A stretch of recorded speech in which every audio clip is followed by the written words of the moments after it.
We live in Dormer Bungalow 2006, so quite new, and we have drafts coming in under the skirting boards in the upstairs bedrooms. How do we insulate the dormer? Thanking you, Betty. Well, Betty, I suppose there's a few items there.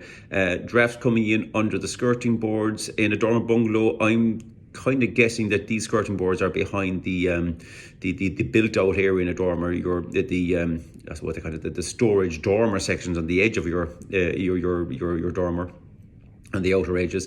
To insulate those, you've two things to do. You've got to insulate them and you've got to improve the air tightness.